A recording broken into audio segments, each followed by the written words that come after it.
बघा, ज्याने ज्याने जास्त देवाचं भजन केलं, ज्याने ज्याने देवाचा जास्त धावा केला, त्यांच्या संसाराचं वाटोळ झालं. जनाबाईंनी भजन केलं, संसाराचं वाटोळ झालं. सकोबाईंनी भजन केलं, संसाराचं वाटोळ झालं. मीराबाईंनी भजन केलं, संसाराचं वाटोळ झालं. चोकोबारेंनी भजन केलं, संसाराचं वाटोळ झालं. तुकोबारेंनी भजन केलं, संसाराचं वाटोळ झालं. माऊलीने भजन केलं, संसारात झाला नाही. म्हणजे याचा एकच अर्थ आहे बनगर महाराज, की जास्त भजन करणाऱ्याचं देव वाटोळ करतो. ओय भजनी मंडळ, जास्त भजन करणाऱ्याचं देव वाटोळ करतो. आणि देवाजवळ बापू काही न्याय नाही. ज्यानं बायको पळवली त्याच्या भावाला सोन्याची लंका. ज्यानं बायको पळवली त्याच्या भावाला सोन्याची लंका. आणि सक्का जोडीदार सुदाम्या बिन भाकरीचा मारला. बायको पळवणाऱ्याच्या भावाला सोन्याची लंका आणि सुदाम्या बिन भाकरीचा मारला. काय करतात तेवढं मला सांगा. अहो महाराज, देवाजवळ काही न्याय नाही. 5 पती असताना सुद्धा द्रौपदीनं कर्णाकडे बघितलं तरी द्रौपदीचं नाव पतिव्रतेच्या यादीत नंबर 1.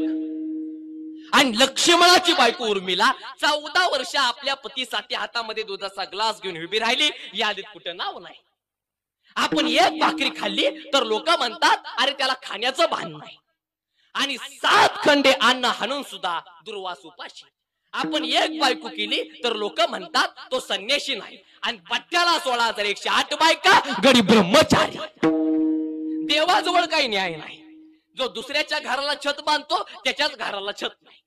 जो दुसऱ्याच्या घराला दरवाजा बसवतो त्याच्याच घराला दरवाजा नाही. जो साखर कारखान्याचे चेअरमन आहे त्यालाच डायबिटीज आहे.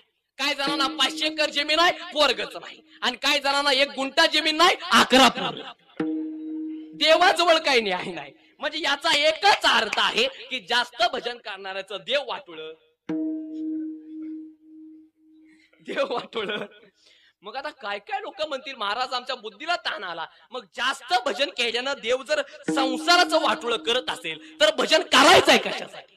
अंकुश महाराज म्हणत असतील मग आता जास्त भजन केल्यानं जर देवाचं वाटोळ होत असेल तर आपलं पंढरपुरीच्या निवांत उघडून बसलेला बरा. पण तसं काय ते काय म्हणत नाही.